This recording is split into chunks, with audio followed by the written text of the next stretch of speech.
All right, so just a reminder, the agriculture test corrections and the test bank are due on Monday. And also the test covers the agriculture and it covers the test bank, right? So it covers the agriculture material from the first test that you took as well as the test bank. Okay. Now, I did look through these questions. I chose them on purpose. Some of these were the more difficult questions. I'll go through them myself. I'll try and get out my answer key so I don't make a mistake. Okay, why would there be more fertilizer usage in developing countries than in more developed countries? Okay, one of the big things is that, and you should know this, is that population is much bigger in less developed countries than in more developed countries. If they have a very high population, okay? So that would be probably the biggest factor, is that a very large percentage of the world's population is in LDCs. Feedlots or CAFOs, remember this goes with livestock ranching. These are the concentrated feedlots, right?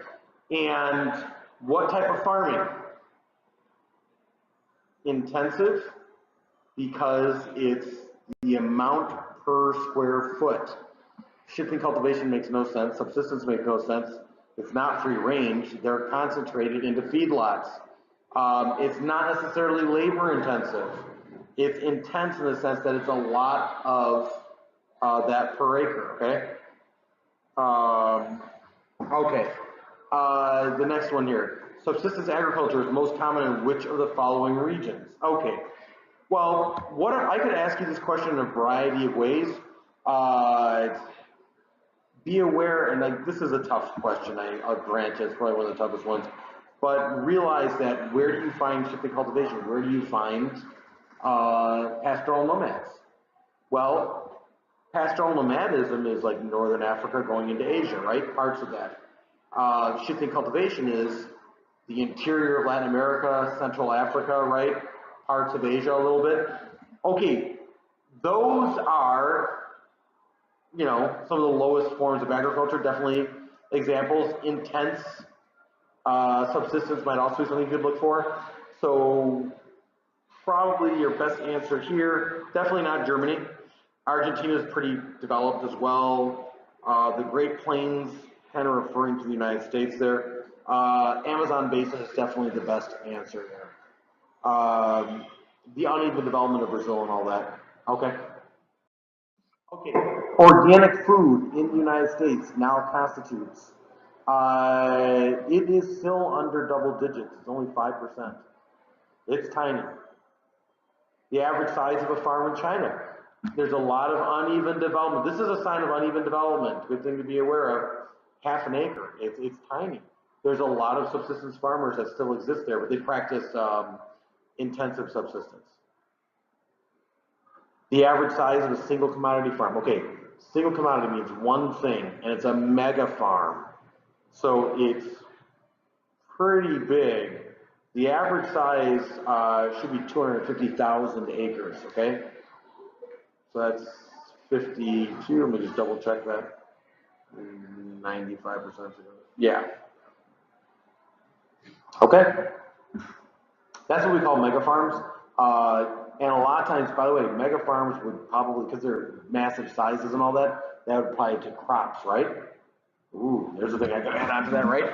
It would have to apply to crops. It would not be applying to like a factory farm.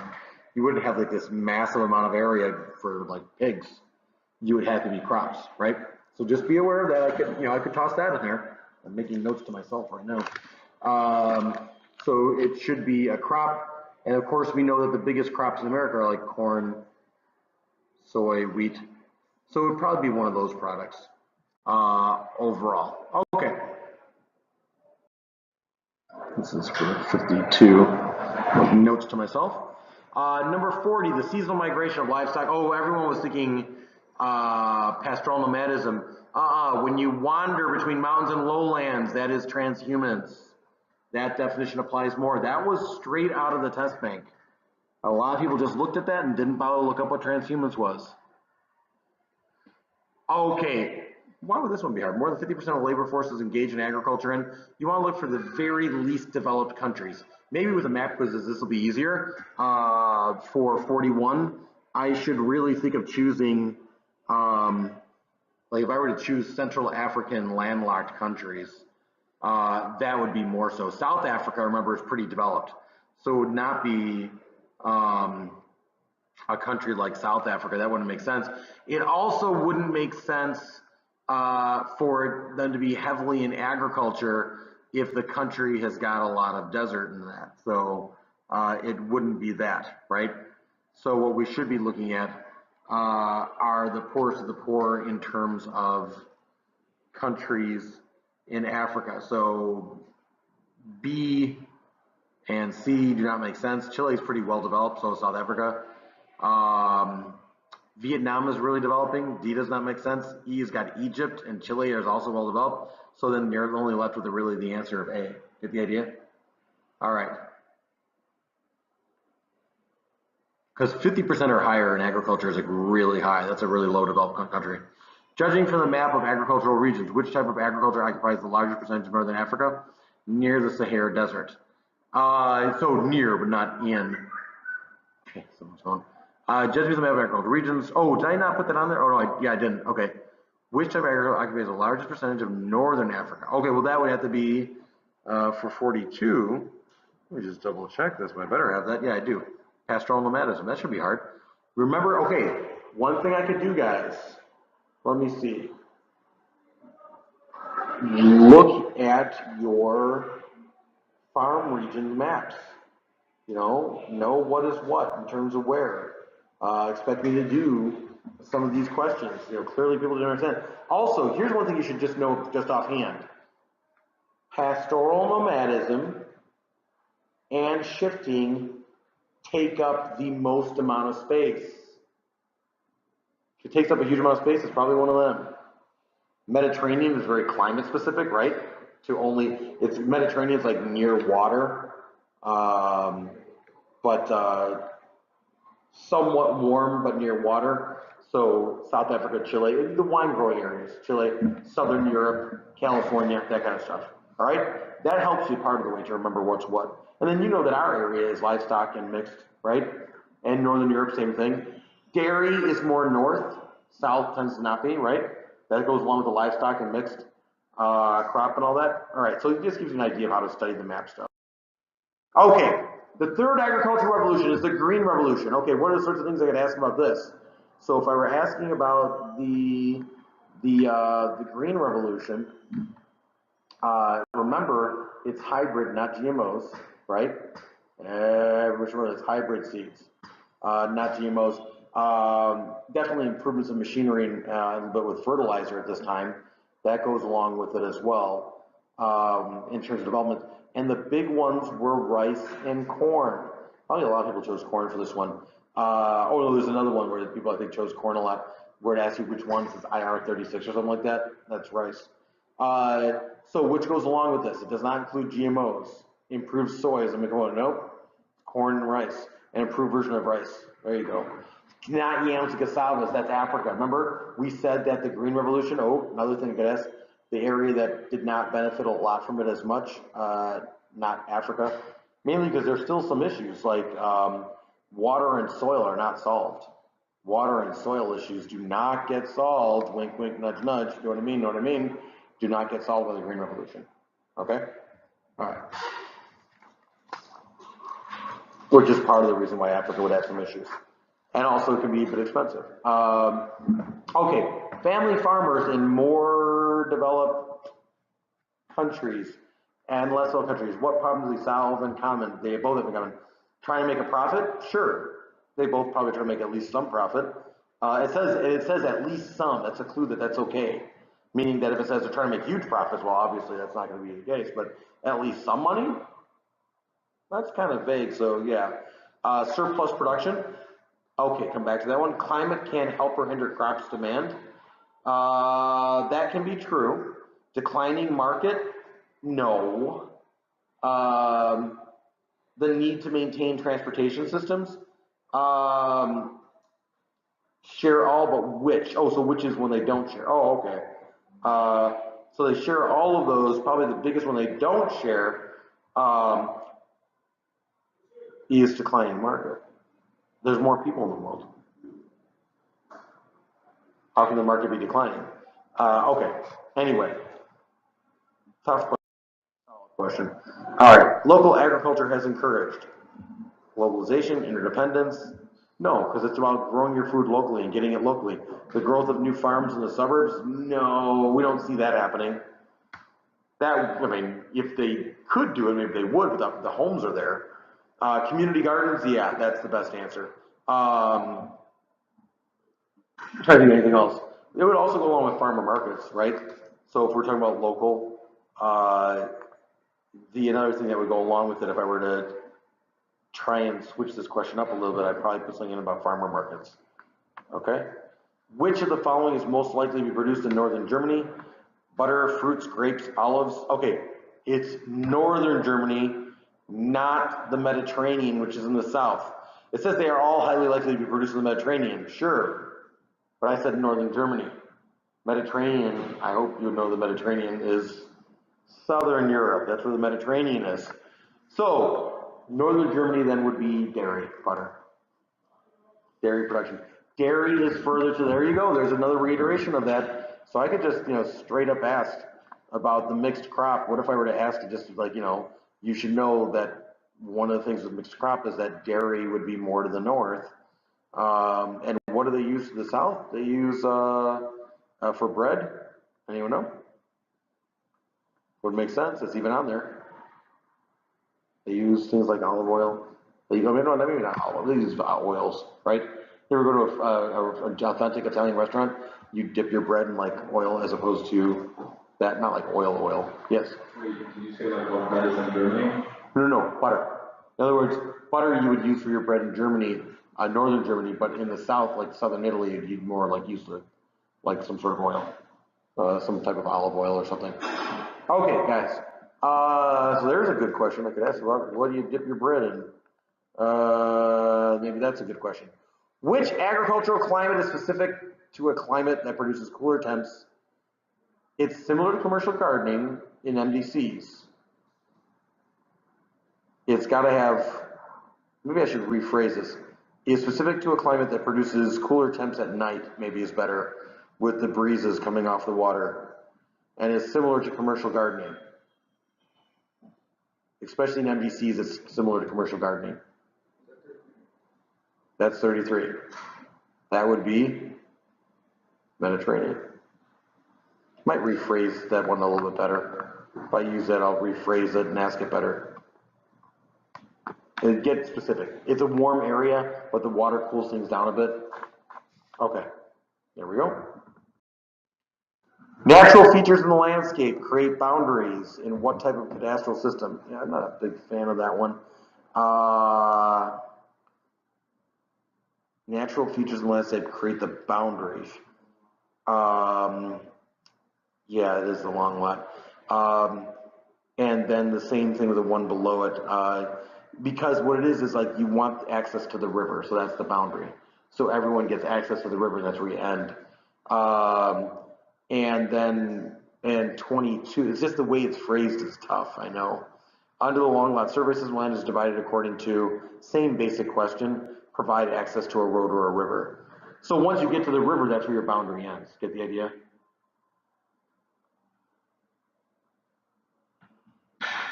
So I could phrase that a little bit differently, just make sure you understand what it is. Cadastral even throws me off. I don't use that word that often. 23, organic food goes along with local foods because they cannot use any techniques that correspond to processed foods. It doesn't say that. Local food can, but maybe they don't. Are sold to niche markets, okay. Are never produced by corporations. If I say the word never or always, that's probably a pretty good clue that that can't be an answer. So letter B, they have a niche market. Cannot use any techniques that are processed foods, that's organic. Local does not have to be organic. It just means it comes from the nearby area. Okay? It's more likely to be fresh. So with 23, if I were to switch that and make it more likely, that could be a way I could switch it up. Okay. The most prevalent rural pattern in the world's agricultural areas is pretty nucleated. They tend to live in a village together, clustered, nucleated. The 1902, the world's most wide group of because of the Green Revolution, IR 36, I mentioned this earlier, rice. Which of the following is the best example of extensive? Extensive means that it takes up a huge amount of space, and for what you're getting out of it per square acre, it's very little for the amount of space, basically. So, extensive, not a cattle feedlot, not a greenhouse, not your garden, not eggs, because eggs tend to be factory and very family, the factory farms.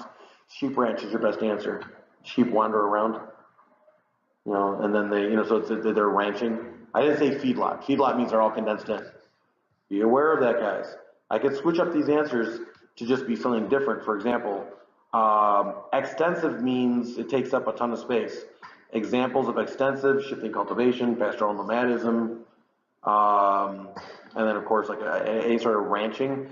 The old way we used to do livestock ranching, where they really wandered with the animal, before they changed it to the more modern techniques where they do more of the feedlots. All right.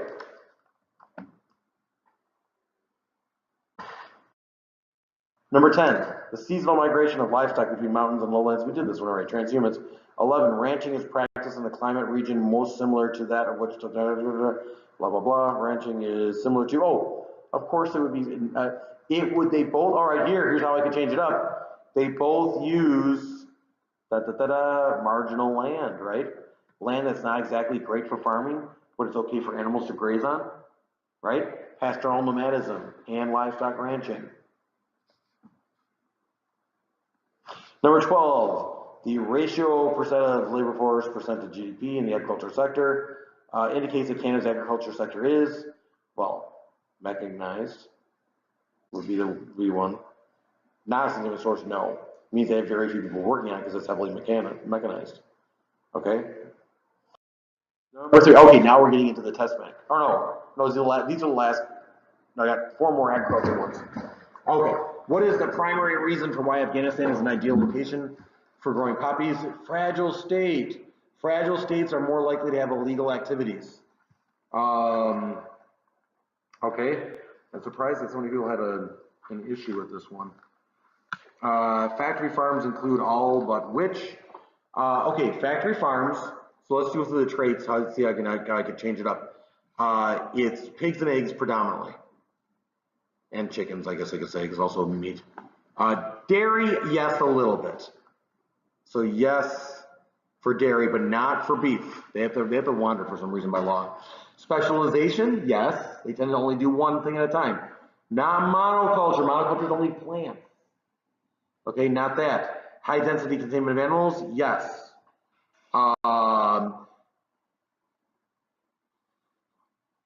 Do factory farms include when the food gets processed? No, that's industrial agriculture, right? So factory farm is when you have, so there we go. It's not, remember, it's not the industrial, it's not the processing of the food. That's number 4. Okay. There's the maps, guys. The main thing here is just be aware, like I could use images like this again, okay? We already mentioned a little bit about these. Once you get above the Mediterranean, it's livestock ranching. Once you get above Mediterranean, to a large extent, it's the mixed crop and livestock for Europe. Shipping cultivation is Latin America, the central part of Africa, going into Asia a little bit. Pastoral nomadism is Northern Africa going into Asia. Shipping cultivation just has a little bit of islands in Asia. Livestock ranching exists in the southern part of Latin America, meaning like southern part of South America, as well as parts of North America, as well as a little bit elsewhere as well. But I'm just trying to give you clues. Just think a little bit about what you're saying when you are doing these maps. It shouldn't be that hard to remember what goes where. So if we look at this one here in orange, I don't know if I try and confuse you too much. This is intensive subsistence, but not rice. You know what rice is? It's right up against the coast, right? More often than not, it's a little bit further south. Rice is just a little bit further south. I don't know if I'm going to try and trick you too much, but rice wouldn't go too far into cooler climates. So this is intensive subsistence. If you included a little bit more of the southern areas below the orange, you'd be looking at intensive rice, especially in Asia. The southern part of China is definitely going to have a lot of price. All right. All right. Anyway, according to the International Trade Approach, now we're getting to the test bank. So I'll just go through these pretty much straight up. According to the International Trade Approach development, a country should identify all but which abundant agriculture. Sure, that might be what gives you your comparative advantage. Okay, so number one, yes, there's a term, comparative advantage, right? What your advantage is. High quality manufactured goods. Sure, if you do that. Imports that it should limit. No, you're trying to develop trade. So by the way, what about this? Here's a false answer that is one that's different. What if I said tariff? That's a tax on imports. That's a way of limiting imports. That's also incorrect. Okay? There you go. International consumer preferences, I guess. Abundant mineral resources, sure. You're trying to do trade. So what would you identify to trade? All those things except limiting trade. So not quotas either, right? You wouldn't do that. The principal, mention all those things here. The principal benefit of the self-sufficiency approach, you do try and grow everything. You're trying to get, so a less uneven development, hopefully, because everyone everywhere is trying to get a job through something, because you're trying to develop jobs in all the different sectors, whether it's agriculture or factories or whatever. Everyone got that? So you're trying to do balanced growth. The other thing is, theoretically, with that, with 93, should equal potentially less uneven development. There's another way I could phrase it then, okay? So everyone's seeing how I could phrase that a little differently. 94, the biggest problem faced by less developed countries in financing development, that is just simply getting investment. Trade negotiations, inability to repay loans, and getting investment money. Okay? All right. A few more slides, but these are the new ones. These are good ones for you. Population density was traditionally low in northern Africa because it's a dry climate. Come on, that's too easy. According to Rostow development, the process of development begins when? Okay, boy, I better refresh my memory in the Rostow model now. A high percentage of national wealth is located in non-productive activities. No. An elite group initiates activities, I believe. Yes. Yes. Yeah.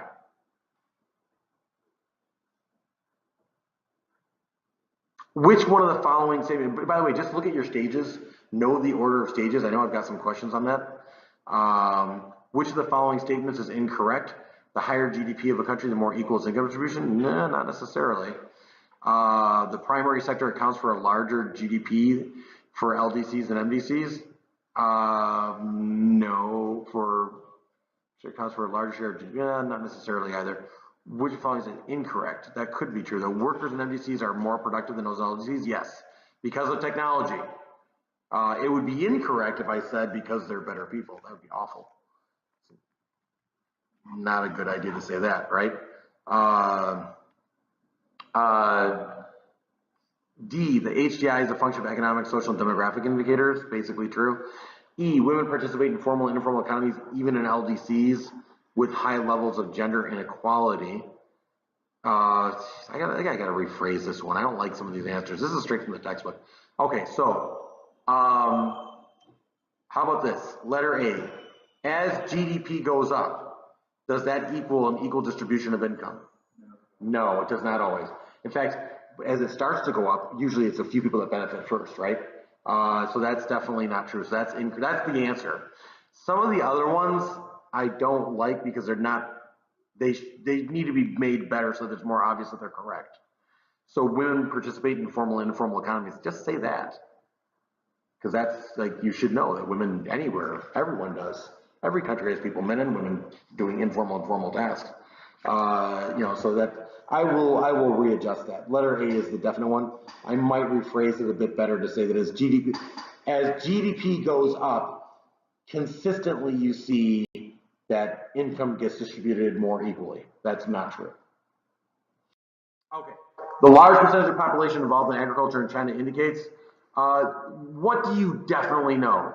The country imports most of its food? You do not definitely know that.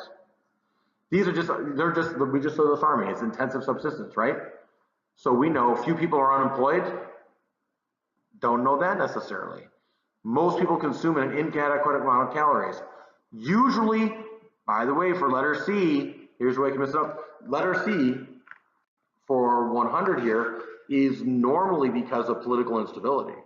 Like that is the better indicator. A fragile state's a better indicator than anything else. Most people must produce food for their own survival. Okay, if a ton of people are producing food in China, you know that most of them are probably subsistence. Oh, here's a way I could change it. Instead of saying it that way, I say they're subsistence farmers. Which is what that means, right? You produce food for your own survival. All right, there you go. 1 or 2, sub-Saharan Africa seems some development because of port cities is the best answer. I don't like some of these false answers. I probably have to change them.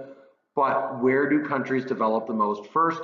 Quite often on the edge, because they invest in those cities. That's very true in Africa. We'll talk more about that. We're going to get into the African city models later, but letter D is the answer for 1 or 2. I'm going to make some of those other answers more obviously false, because I don't like that. These are straight from the textbook, some of these. I'm kind of weak on some of these questions for industry, so I was relying on the textbook a bit. Which of the following is not fair? All right, what does fair trade mean? The only thing that fair trade means is that a higher percentage of the money goes towards the workers. So standards to protect workers are instituted in LDCs. Fair card company has become more available in most North American cities. Cooperatives intend to benefit local farmers and artisans rather than absentee corporate owners. C is true. Employers must pay fair wages to comply with environmental and safety standards. It's kind of iffy on that one. Protection of workers' rights is already a high priority. That one's obviously false, letter E. The other letters I don't like as much. The only real guarantee with fair trade, well, I'll put it this way. I'm going to rephrase this one. Fair trade really guarantees to help workers out with their conditions and to ensure, the biggest thing that fair trade does is to ensure that more of the profit goes to the workers, okay? Letter D is obviously false because do multinationals make it a high priority? All right, what if I were to rephrase 103? Here's one thing I could do. Which one is the best? Which one is the most obviously not a part of this, right? So which one is the most uncharacteristic of the fair trade movement would be the best one.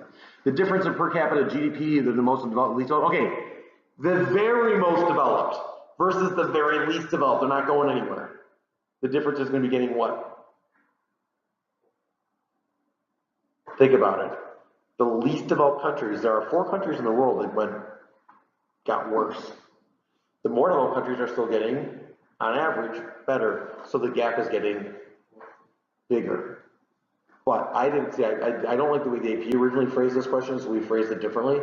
The gap between the very most developed versus the very least developed is getting bigger.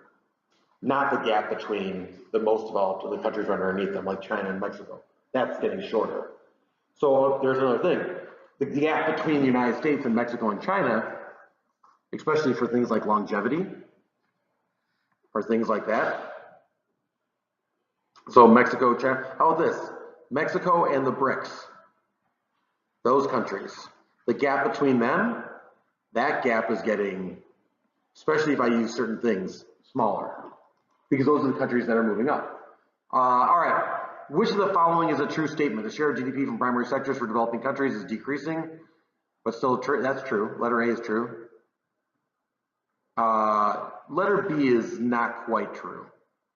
Letter C, the share of GDP from third sector is growing, LDC is relatively large. No, they don't have a ton of third sector jobs in a lot of LDCs. There are no third sector jobs. All right, that's obviously not true. All of the above are true. So letter A was the one we liked, right? Okay. Okay, almost getting done here. Factories are moved away from urban. Why did highways. Come on, someone asked me this earlier today.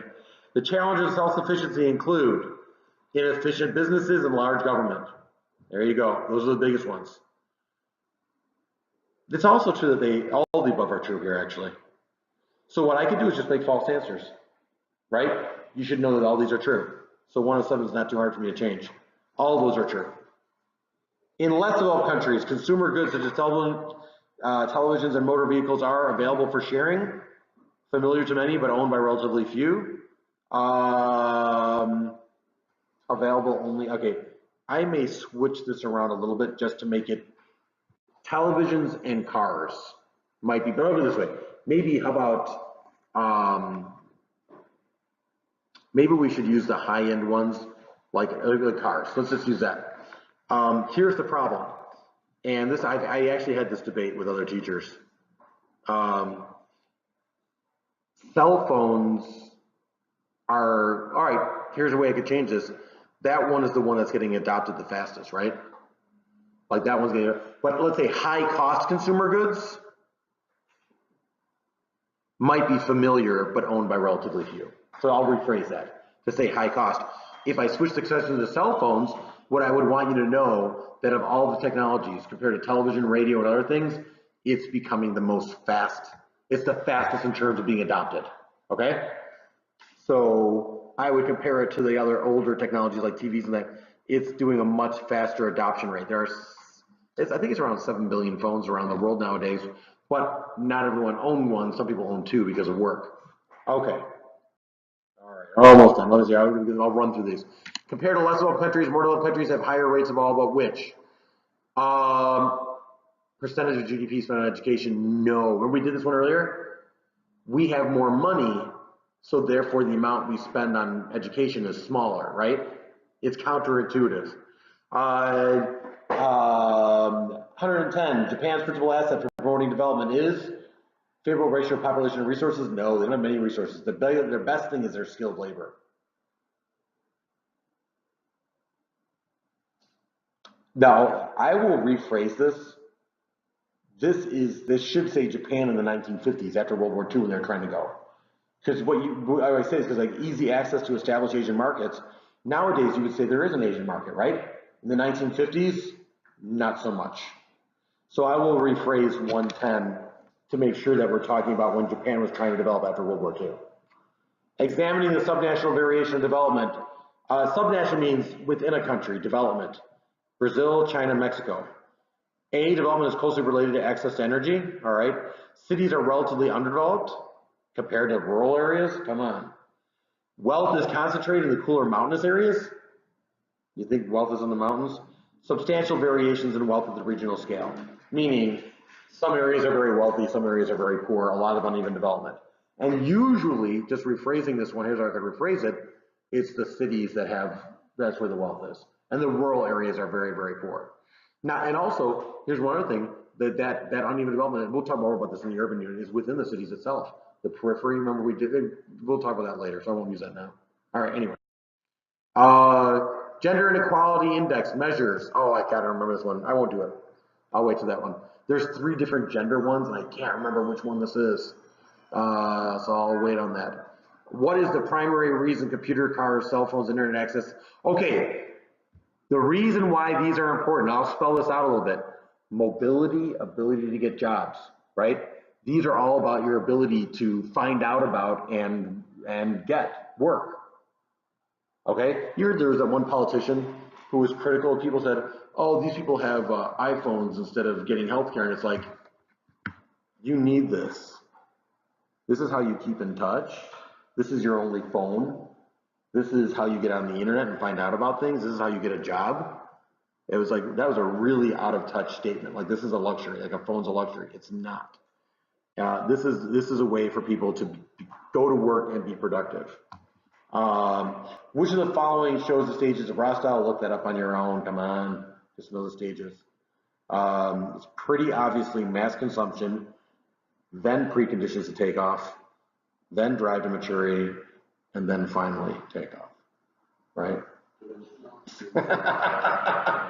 If anyone just stops the recording and answers that way, you're horrible. Of course, it's going to start off traditional and end with mass consumption, right? Traditional, preconditions, takeoff, drive to maturity, age of mass consumption. The biggest problem in promoting development, increased demand, no. Increased petroleum, no. I don't like letter B. I will change that. It's not a good enough false answer. Unequal distribution of resources. Yeah, I don't know if I like 115. I'm not going to use it. It's from the textbook. I'm not going to use that one. In recent years, countries such as India have more international trade approach. Almost everywhere in the world, guys. Here's how I can rephrase this. Almost everywhere they've embraced international trade, and self-sufficiency is not used much at all. That's not used much at all. Structural adjustment. We just went through this in class. What do they say about it? What are some of the effects? You have to remember austerity. I mentioned this to you guys. You have to cut your government. So that's one.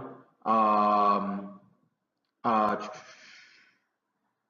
Investment benefits the elite countries, and a lot of times they feel like it all promotes international trade. It promotes governments are supposed to sell things off and not supposed to own things. They're supposed to privatize stuff and sell it to corporations. So the feeling is that it benefits trade and corporations and not the people of the country. And a lot of times they force austerity, which means the government's got to cut taxes and it's got to cut revenue and cut projects and cut government. 118, last slide. Metal fabrication. Guys, metal fabrication is an example of bulkating. I probably will phrase this to make sure that people remember this. You're making, like, make the hull of a washing machine, right? You fabricate the metal into a shape. The mills would be near the market. Separate part suppliers, package shipments in bulk containers. Separate parts are combined to make more complex and massive products. Refineries, import, part supplies. Letter B, I believe, is the answer that they were looking for. Oh, the letters are mixed up. Letter B is the one. I will rephrase this, but metal fabrication makes it bulkier. You want to be near your market. And letter B, I believe, is the correct answer, but I will rephrase this to make it more clear in definition. If there's any problems, I'll address it at the beginning period. What two location factors influence industries to remain in northeastern United States? Okay, what do we say? What types of factors that stay in Chicago area? By the way, it could be perishable, it could be just in time, it could be you need skilled labor, right? Global communications and fluid capital, fluid capital and advantageous tariffs, no. Cheap labor, no. Skilled labor and rapid delivery to market, I could switch one of those to make it perishable, right? But so letter E, the letters are out of order, sorry about that. I'll fix that. The new International Division of Labor reflects the growing importance of, okay, what word goes along with the idea of jobs shifting to go along with this new order? Yeah. Yeah, unfortunately that's not on here. That would be true. Very good. Oh, he figured out a way I could alter this. I could use deindustrialization. If a lot of people get this wrong, if this lowers your grade one letter, I know the person that said that, and I will refer you to him. All right. So what's the other one that goes along with how it deindustrialized? Yes. Outsourcing, which is how it deindustrialized. Right. There you go, guys. All right. Everyone want to stay a bit longer? I can do this for another half an hour, 40 minutes. Okay. All right.